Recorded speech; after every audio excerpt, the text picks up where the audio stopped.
Hello everybody and welcome to a very cool lesson that I wanted to do for a long time about my favorite chord shape. And this is a chord shape that is also called a sixth chord or the first inversion of a chord, and let me tell you what it unlocks for you.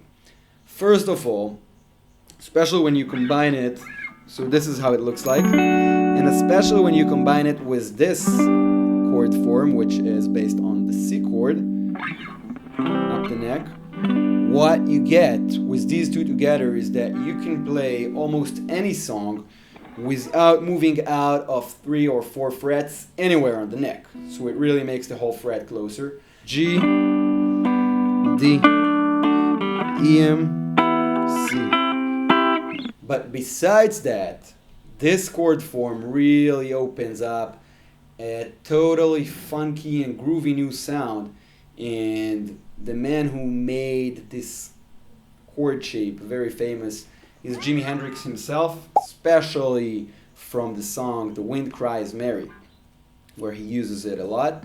So I will show you what is this chord shape, how to do it, and then I'm going to let you know about some very cool practical things that you can do with it in order to make some really cool music.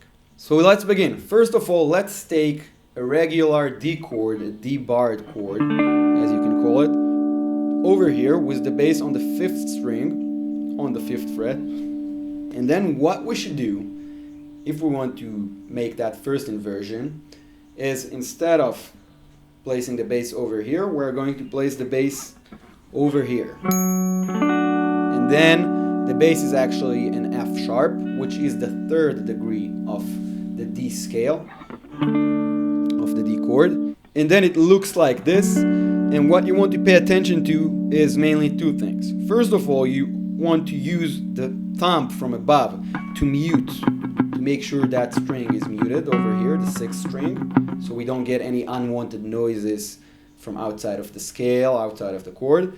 And you can also double secure this muted 6th string by lightly touching it with this 3rd finger over here, sorry, the 4th finger over here. And then also by lightly lifting your 1st finger here from the 1st string, we make sure that the 1st string does not ring, because the 1st string is going to make a note that is the 13th of the scale, or the 6th you can call it, and we don't want it right now. So this is the chord. We only use the middle 4 strings. And then of course we can move it up and down. If this is a D with the first inversion, so this is going to be an E with the first inversion, a C with the first inversion, and on and on. So now let's dive into it and let's get a couple of really cool tricks that will really let you implement this technique and make some really cool music with it.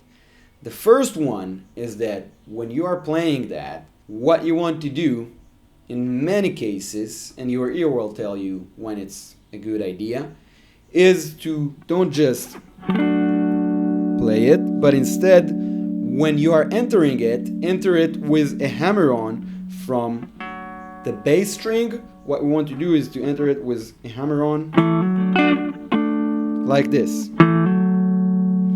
from a whole step below, which is the 2nd degree of the scale, into the 3rd degree. And this move is again from the intro to The Wind Cries Mary, where it goes like this. And here is an example of how it sounds like in real music again. So for example, if this is the song Under the Bridge by Red Hot Chili Peppers, so what we can do is instead of sometimes I feel, that's that point of the song. So what we can do instead of just playing an E, we can use the inversion here and enter it with this hammer on. Sometimes I feel, again, sometimes I feel. When I do this hammer on, I also pluck down not just the 5th string, but also the 4th string. And this gives it this Hendrix feeling of a double stop, where we play 2 strings at once.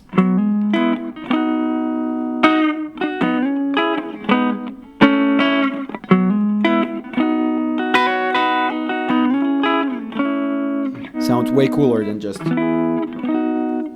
Anyway, that's one thing you can do. Another very big thing that you can do with this form is to... I think this is the form that you can get the most Hendrixian riffs out of. And what I mean by that is all those riffs that sound like that.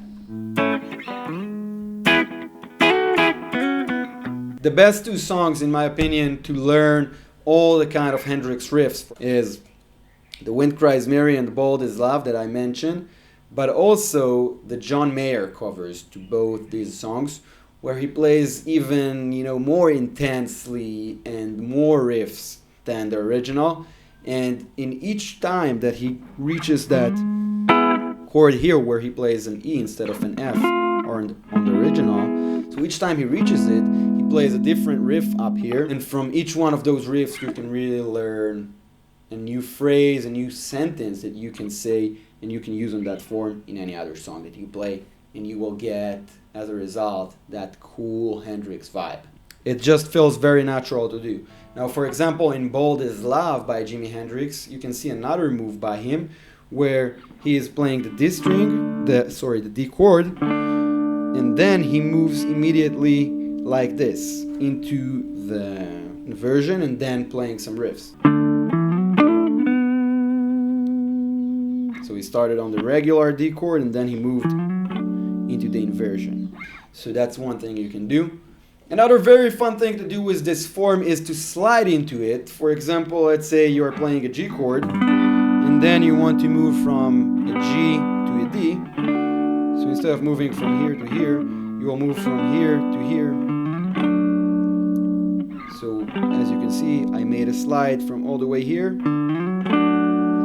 So we gotta just make sure that it is in time with the groove of the song, but when you are able to do that, you can really sound awesome when you make transitions using the slides into this chord. So this is pretty much it. From here on, you just have to go out and start investigating this chord shape because it really holds a whole world inside it. It's going to turn the whole fretboard, to make the whole fretboard smaller and closer in a good way. And then you can also add a lot of cool riffs on top of it. So have a great time, and I will see you in the next lesson. Goodbye.